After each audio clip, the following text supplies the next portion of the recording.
Good evening. I'll call to order the Monday, October 21st, 2024 meeting of the North Andover Select Board. If anyone would join me in saying the Pledge of Allegiance.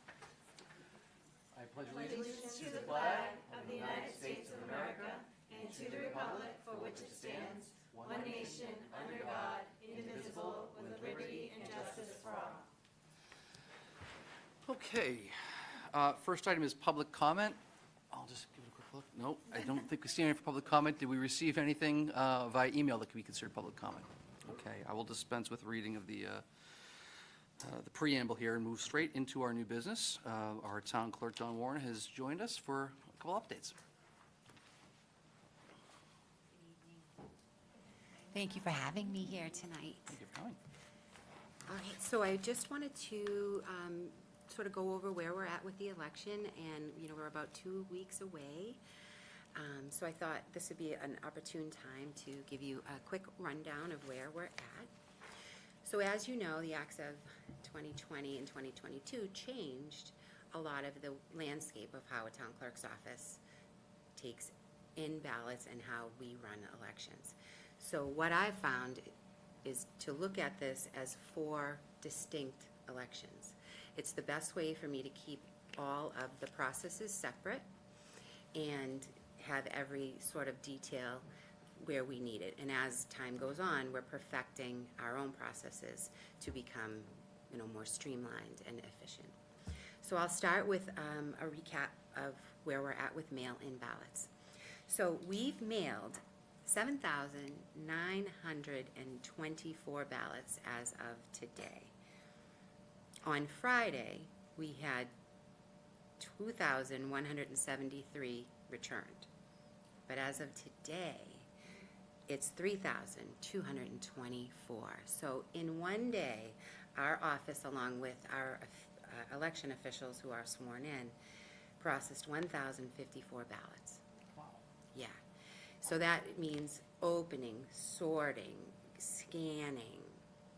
It's a lot of different steps. Checking signatures, making sure every step gets hit. So that was just a feat that I wanted to make sure I acknowledge and thank the staff for. Suzanne, Patty, Pat and Tina are our lead election specialists, and they have done a tremendous job in helping our office, in testing and organizing and auditing and processes, along with our wardens, clerks, and our other election officials. So thank you for that.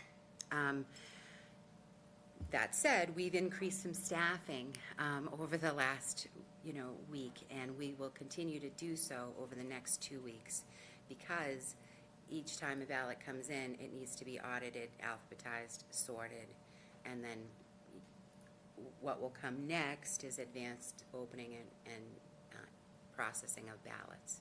And I'll go through that for you now, a little bit out of order, but it makes sense to do that. So with the sheer number of the volume of the ballots that we're getting back, there's really no way for us to efficiently, on an election day, process people coming through the door and the mail-in ballots. So the soonest that we can start advanced opening is next Monday. So the state, regulates how long we get to do that. We get to do that for a week, and we're going to take advantage of that.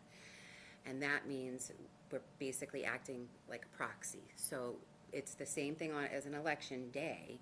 You're opening the ballot, the name gets read, and then after that process is complete, those ballots then get put into the tabulator, but not counted. So the tapes are never run, because we can't, by law, run any results prior to the November 5th election. So those ballots will be secured in the vault and stored and locked and sealed safely. And then on an election day, after all the results are ready, I take those numbers and mesh them for you to come out with the unofficial results for that evening. So advanced processing will be happening at the old senior center with a crew of people. Each precinct will have 4, hopefully, people. Staffing has been challenging, but we'll be doing that process all week. So that's advanced processing. Hopefully the number of ballots that come back you will be able to do the majority of them, during that week. We'll have until Friday to get those done. Early voting has started. It started Saturday. We had 196 people come through the door on Saturday. Today we had 208. So we're off to a pretty good start there. I think that those numbers will increase as we get closer to Election Day.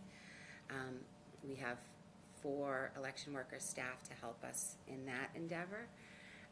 We've got people that are checking voters in. The ballots will come from the town clerk's office, and then you've got somebody at the checkout, just like you would see on a normal election day. Early voting takes place at Town Hall during regular business hours, but we'll be open this Saturday from 9 to 5 on October 26th. Okay, so any questions so far? Okay, great. Election Day. That's also going to look a little different. We expect an 85% turnout in total. So that said, that's approximately 20,000 voters. 8,000 of those voters asked for vote by mail ballots. At least 2,600, if we say 200 a day, coming through the doors while we have early voting would bring us to 2,600 people voting early, leaving us a balance of about 9,500 who will probably vote on Election Day. So what we've done to ease that is to do, we've increased our staffing on Election Day from 2 people at check-in to 4 people at check-in. So you've got essentially 2 teams at each check-in, and instead of having 1 person at the ballot box, we've doubled that. So there's 2 people at the ballot box. And then we were able to get 8 new 4-sided voting booths. So we'll increase that as well to try to handle the flow. Luckily for us, school is closed that day, and the parking lot should be clear, which is great because we're going to need that. So according to my calculations, we should see approximately, if it was an even number of people coming in, during the day, it's 730 people an hour. So it's going to be a very busy day. Our election officials have been asked to park in the farther lot, which is up near the track, to keep the lower lot nearest to the gymnasium open for voters.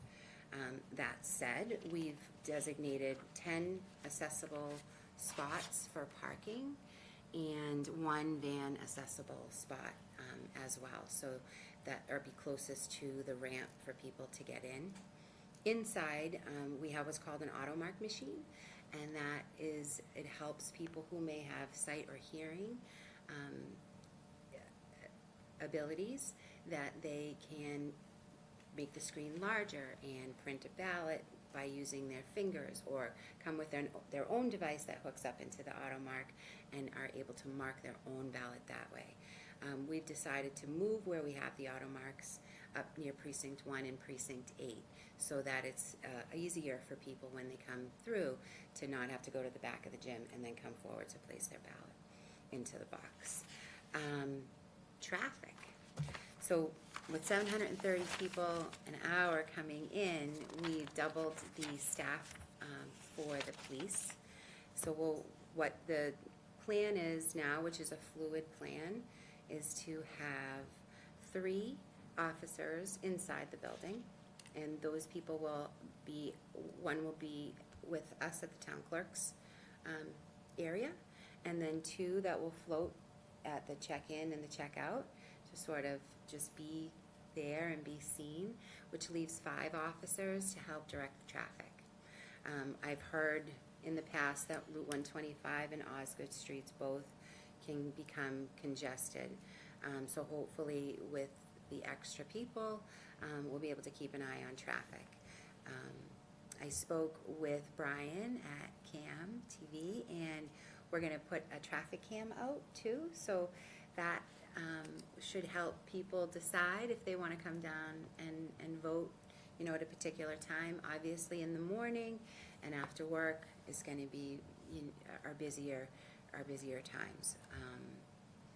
Let me think. We also doubled fire and EMS. We usually have one person in the building, but we'll have two because we expect it to be so busy. Let's see. Oh, the evacuation plan. So a lot of planning goes into it, and I hope we don't need this, but I did want to at least let you know that we have an evacuation plan, and that evacuation plan was vetted by police and fire. Obviously, our first and foremost, our top priority is to make sure that our staff is safe and that our election is secure. That said, I'm not going to get into specifics. Different things would happen if it depends on the situation. So I think that's all I wanted to touch on. It's a lot. We're very busy, but I wanted to be quick and hopefully succinct. You know, years ago, we had major traffic problems Yep. for voting, so it's great that you put, attention on that area, because it was bad. People were upset because they couldn't vote. They had to go to work or drop children off. Yeah. So I don't think I've seen it since there were a couple of years that were really bad. So Yeah. that's a good omen. I hope so. Thank you. We really did. It was one of the things that, obviously, with that many people coming in and out that much. So it's hard to project, though, because in 2016, we had early voting in person only, right? And then in 2020, we had COVID, early voting and vote by mail. So it's hard to have something that we can just say, oh, this is how we expect people to vote in the future, because this is really the first time that we'll be up against these kinds of numbers. So it's really planning for all of the scenarios and hoping that with the detail that's put into it in the forefront, that it, helps us in the long run of that day. It seems like you've been putting a lot of emphasis on it, so it should, Appreciate it. fingers crossed, it all should go well. Thank you, thank you. Is this the first time you guys that will have the traffic cam? Is that Yeah, that's a first. first? Yeah. I was like, that's great. Yeah, and early voting has been so much fun and so good. So it's really, really nice to have that be the beginning of what we're all seeing downstairs. It's very busy, but people are very happy. Happy it's over. Couple more weeks, I might take a vacation. We'll see. Is 85% turnout typical for a Yeah, presidential? 82 was what we hit last time, and that was in COVID. So. But mail-in probably helps a little. I think that, there was 47% mail-in that year. Well, we won't see that, but 24% came in and early voted that year as well, and 29 came in on election day, roughly. I just want to say thank you. Yeah. Oh, you're welcome. Trying to think of every possible thing, and Yeah, we appreciate that. you're most welcome. Been a busy year for you guys. It has been. Listen, it's clearly, it's a very well thought out plan, and you guys are really on top of it, and I know we all appreciate that kind of insight into it, so. You're welcome. I'll ask, someone probably hit me if you're asking this question, at what point in turnout numbers would you consider 2 polling places? That's a. You don't have to answer specifically, but I'm just- yeah. That's a tough question. I can answer part of it, because we used to have. Did we used to have 2? or- We used to have one at every school practically, Yeah, including so- St. Michael's. Uh, People don't know where they're supposed to go. And then they're all at the desk saying, well, I'm here to vote. Well, you're not on Wrong this list. precinct, yeah, Yeah. I think 9 to 10, Brian. yeah. Yeah, but it becomes there are different challenges when you go to when I worked in another municipality, there were 3 different locations. It's I think it's better to have one, because I can see everything that's happening in Sure. real time, and have staff that's trained as well to do that. You'd really need a lead election specialist or someone of that type if you're going to branch off. Mistakes can happen, things can get missed when there's not direct oversight. But traffic. But I understand that. We can expand in the gym, but then, like you said, presidential Getting people in and out the door. traffic Yeah. becomes an issue. Yeah. I mean, I still feel like you move people quickly. Like, there's a lot of It'll be space moving. before we get to a point where we have a Yeah. problem. Like, Yeah, you and it'll move be people moving quickly. hopefully faster. Yes. One of the things we were thinking about when we were doing this, 1 to 2, was how quick are people gonna be voting the actual ballot? And so where's the line, where is it gonna give us that pause? And that's where I think it's gonna be. It's gonna be people in the ballot, marking their ballot. It's a long ballot, it's a two-sided ballot for those who may not have seen it yet. That's important, to turn the ballot over. There are questions on the other side.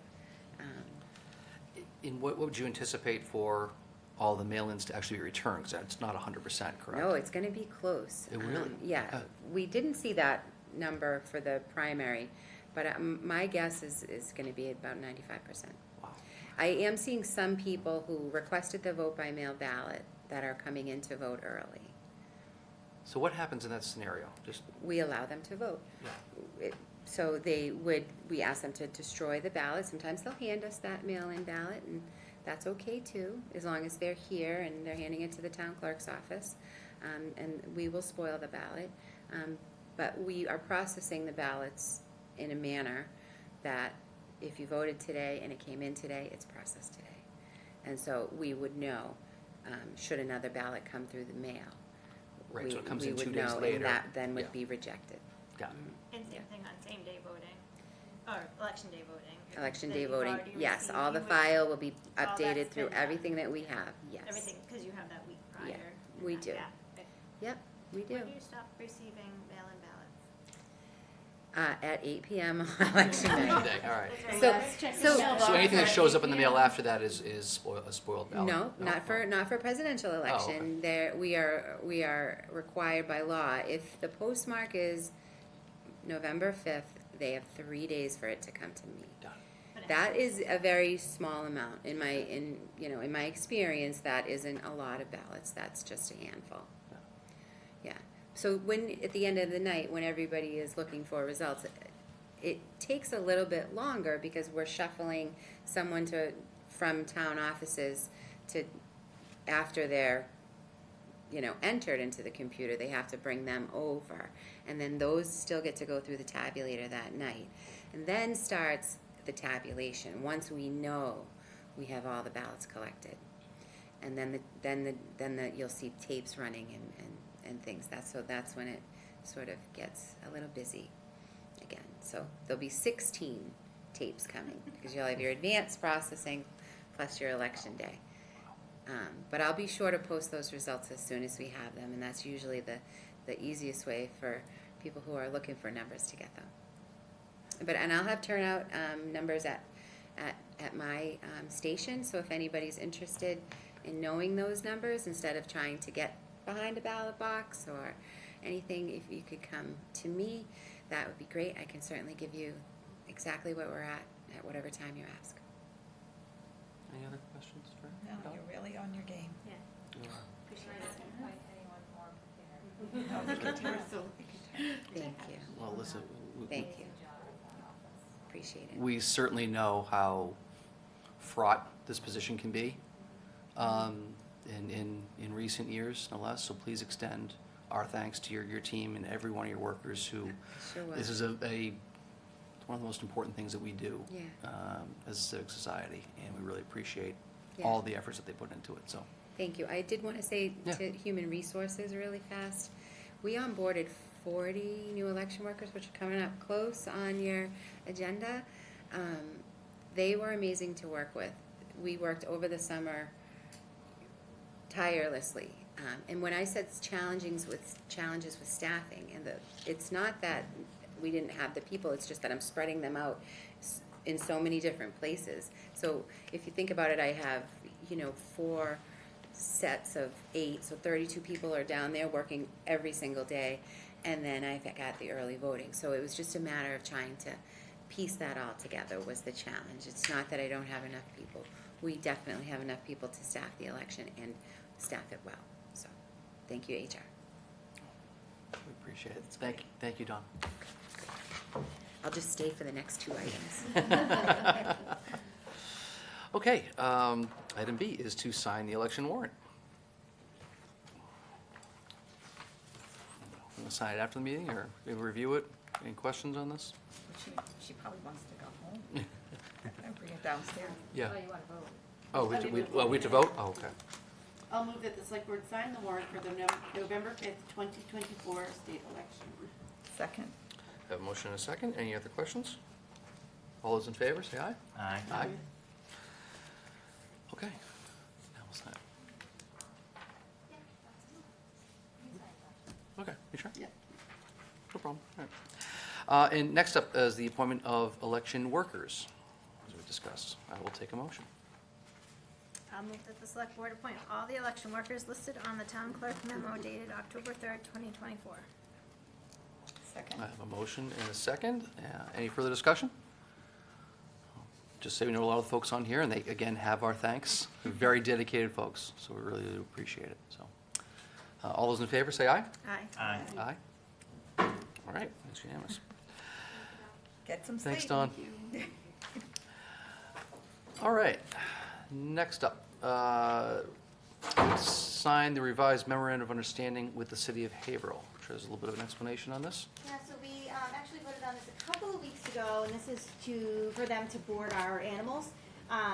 They came back with changes after, basically just talking about the hours for the retrieval of the animals, that the contract would be for 12 months. We had hoped for a slightly longer term, that there would be no cost between the two departments. Nothing substantive, really, other than the changing of hours. So we are comfortable moving forward with this, so we just wanted to make you aware of the changes. We did track the changes so you could see them.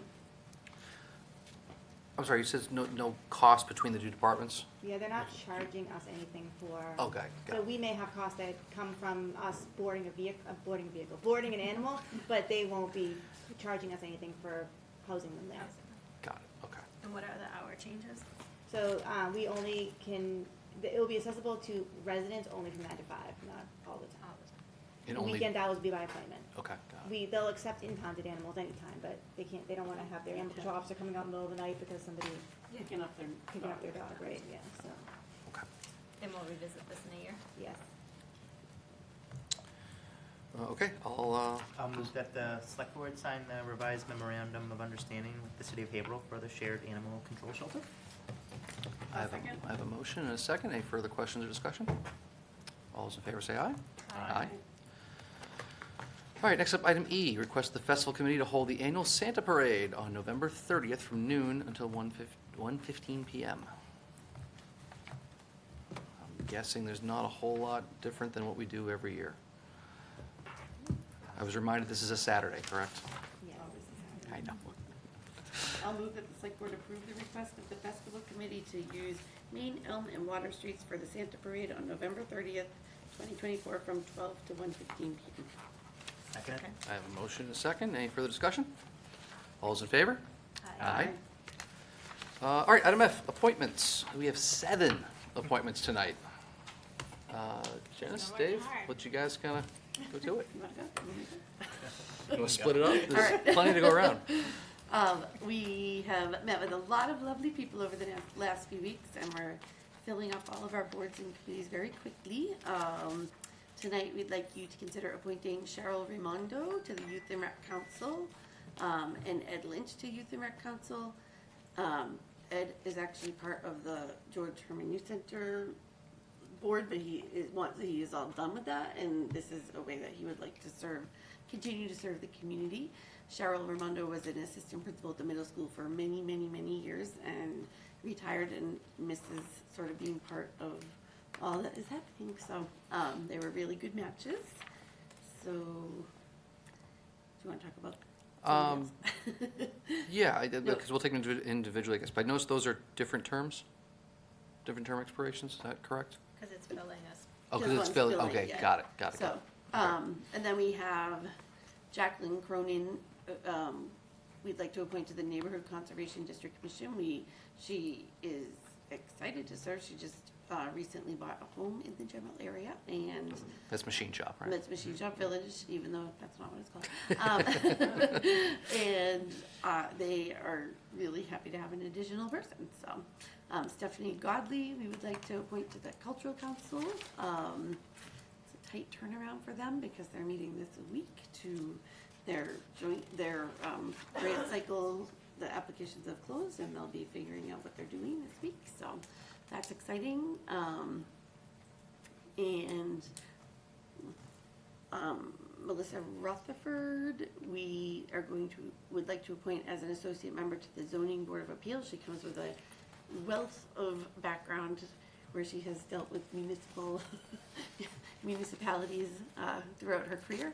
And Kim Pass currently serves on the Sustainability Committee and would like to continue to. So, and then for some reason on mine. Maureen's on there. Is Maureen on there? Okay, Yes. it's not on mine. And also, we would like to, you to consider appointing Maureen Hentz to the Cultural Council, and so that they can have a full slate of people going forward. So, Excellent. that's it. Thank you guys for your work doing those interviews. Sure. I think since they have different, different names and different expiration dates, I'll take them as individual motions, if people don't mind, for the 7th. Yep, perfect. So if someone wants to start us off, that'd be great.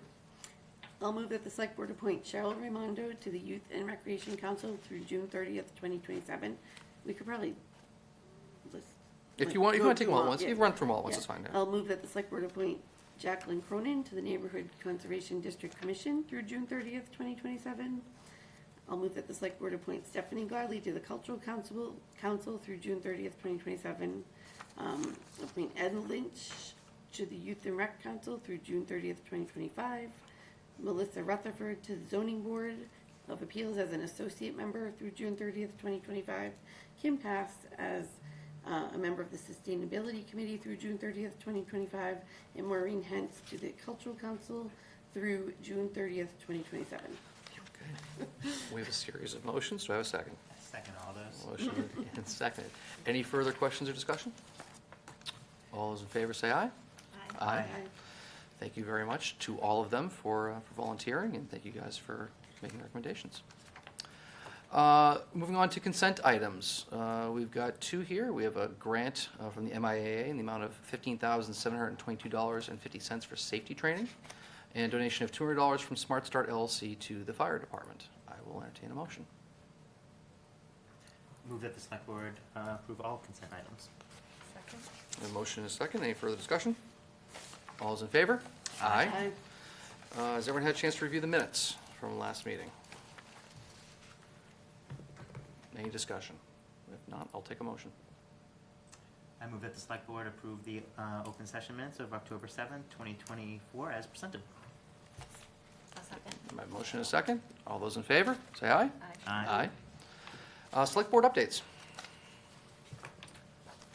So I'm just gonna give a little Kittredge update. Please. We've been meeting with the school building committee a lot, and they've done a ton of work, preliminary. It's very preliminary work, and I just kind of want to emphasize that. But we're going through the MSBA process that's going to take us forever, what feels like forever. But they make us do all these things, and right now the architect is at a point where they need to put schemes together to present to the community before we present to MSBA our PCP plan, or what is it, PDC? No. PDP. Yeah. Preliminary design. So we're like not even to schematic design yet, but what we've gotten to is, and they've done so much work on the school side. We started like pie in the sky, like what would be awesome if we could have everything. And then they really met with all the stakeholders and really crunch that down. So we're at like 5,000 square feet over eligible square footage with MSBA. And it's really like breakout space for the classrooms. It's a breakout lunch space. It's a steam room. Again, they would really make the programming at Kittredge awesome. But we're at a point where the architect needed to go forward with designs, but they are going to design with this extra 5,000 square feet, but it's all stuff that we can pull back. And it's also because this is our chance to say to MSBA, can this actually be eligible square footage? Ah, okay. Because if we don't say, if we don't present it, then it's no. The answer is no, and we can't, And we can make an argument for why And they- these and things they- should be, they and give the us the argu- opportunity to make an Right. argument. Okay. and there's the opportunity to make the argument, that's what the architects and the, OPM is there for, to make those arguments. So we're still like I would say a fact finding. It is more than we had budgeted for in facilities master plan too, with what we thought Kittredge was going to be.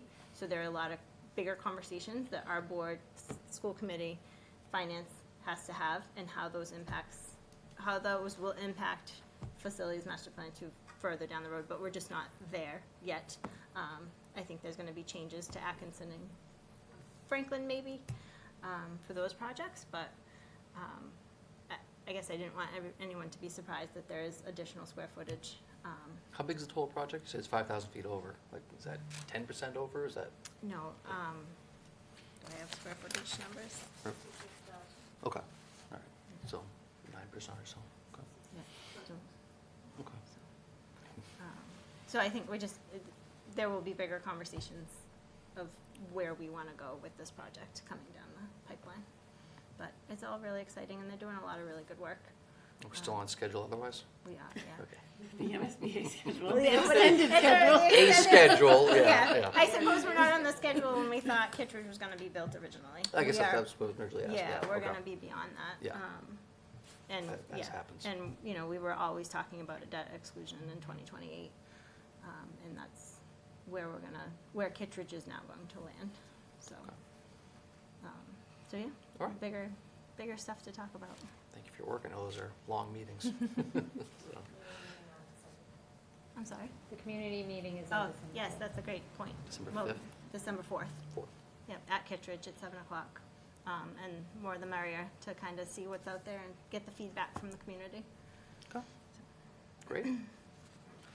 Any other select board updates? No.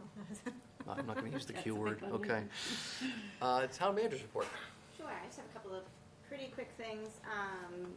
Halloween, the recommended trick-or-treat hours from Chief Gray are 5:30 to 7:30. So we do encourage people to try to trick-or-treat during that time. We have the Veterans Day Parade, which is on November 11th and is kicking off at 10 a.m. right down the street on First Street, and concludes with a ceremony at Patriots Memorial Park. Next meeting is going to be a doozy. So we are going to talk a little bit more about the school's budget then. We'll be submitting a presentation to you. The deficit continues to grow, and we're working with the schools to try to close that gap, and also really focused right now on producing a realistic and working budget for next fiscal year, because they're starting their budget now, and so if we don't have a realistic budget moving forward, we're really going to be up the creek. So we're working with them on that. We're also going to be bringing, at your next meeting, Bradford Street in front of you, because we have gotten that report back as well. So those two items will be on that next meeting. We are currently in the middle of our fiscal year 26 capital process, so we're working through the scenarios for Facilities Master Plan 2 as part of that capital process. It's likely that I may just present to you through 2030 right now, because I think the schools have a little bit of work to do on what they want to see with Atkinson and Franklin. And I want to give them the time to do that work. So it may be a slightly truncated version, but we're still working on it. The design for the high school field is currently active right now, and so we're hoping to be able to bring something on that forward at this capital plan as well. We just received the owner, project manager bids for the Fire Station 2 addition, and they're reviewing those right now as well. And then just a reminder, election day is Tuesday, November 5th, and we do have a flu clinic tomorrow, actually, from 4 to 7 at the high school, and that is an all-ages flu clinic. I have a 4 o'clock appointment. Okay, as town manager noted, our next meeting is Monday, November 4th, 2024, 7 p.m. Mark your calendars. And with that, I'll take a motion. Motion to adjourn? Second. Motion and a second. All those in favor? Aye. Yeah. Thank you all.